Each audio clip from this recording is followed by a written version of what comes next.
सर्वांना जय ओबीसी, जय जिजाऊ, जय शिवराय। सगळ्यांकडे बाप्पाचं आगमन झाले, आमच्याकडे बाप्पाचं आगमन झाले। दरवर्षी आम्ही देखावामध्ये सामाजिक संदेश द्यायचा प्रयत्न करतो। यावर्षी आम्ही काही असं छोटासा प्रयत्न केला आहे। गेली 3 वर्ष सातत्याने ओबीसीची जातनीय जनगणना आणि ओबीसी जनजागृती यावर आम्ही प्रकाश टाकण्याचा प्रयत्न करतो। यावर्षी आम्ही छोटासा प्रयत्न केला आहे। ही आहे आमची बाप्पाची मूर्ती। एकच पर्व ओबीसी सर्व।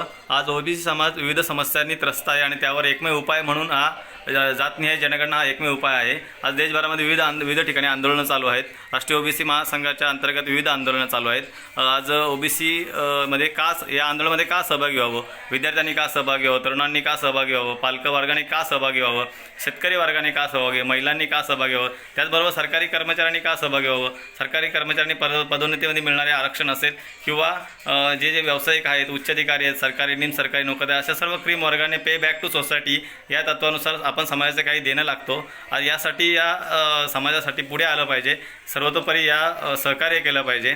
आता आपण पाहूया जे देशभरामध्ये आंदोलनं चालू आहेत त्याचा आपल्याला काय आतापर्यंत फायदा मिळाला आहे। तर सरकारला ओबीसी मंत्रालय स्थापना करावी लागली, राज्य मागास आयोगाची स्थापना करावी लागली, नीटमधलं गेलेलं आरक्षण पूर्ववत करावं लागलं, महाज्योती स्थापना करावी लागली, महाज्योतीला 150 करोड रुपये द्यावे लागले, प्रत्येक जिल्ह्यामध्ये ओबीसी विद्यार्थ्यांसाठी सरकार वसतिगृह बांधायला तयार झाले। त्याचप्रमाणे जे राजकीय आरक्षण गेलं आहे ते जोपर्यंत इम्पिरिकल डाटा जमत नाही तोपर्यंत ते निवडणुका थांबवल्या जातील किंवा जो इम्पिरिकल डाटा जमा करण्यासाठी समिती बनवावी लागली, त्यासाठी आर्थिक तरतूद करावी लागली। त्याचप्रमाणे ओबीसी समाजाची जातनीय जनगणनेसाठी सरकारला विधानसभेत ठराव घ्यावा लागला।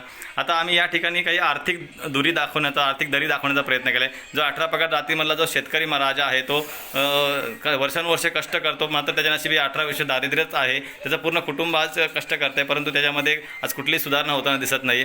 तर तसंच पाहिलं तर जो एक सवर्ण आहे ते मात्र कुठलीही मेहनत न करता आज आरामाने जगत आहे। संपूर्ण कुटुंब आज पूर्ण आरामाने जगत आहे। त्याचे मुलं जर पाहिलं तर आपण उच्च शिक्षणासाठी अगदी विदेशामध्ये जात आहेत, मात्र शेतकऱ्याची किंवा जे 18 पगड जो ओबीसी समाज आहे तो मात्र आज जिथे आहे तिथेच आहे। आणि यासाठी ही जी समाजातली आर्थिक दुरी आहे, जी दरी आहे ती कमी होण्यासाठी आज ओबीसींची जातनीय जनगणना होणं हा एकमेव उपाय त्याच्यावरती आहे। आणि यावरतीच आम्ही यावर्षी प्रकाश टाकण्याचा प्रयत्न केला। सर्वांनी या आंदोलनामध्ये सहभागी व्हावं, हाच आमचा या ठिकाणी संदेश आहे। सर्वांना पुन्हा एकदा जय ओबीसी, जय जिजाऊ, जय शिवराय।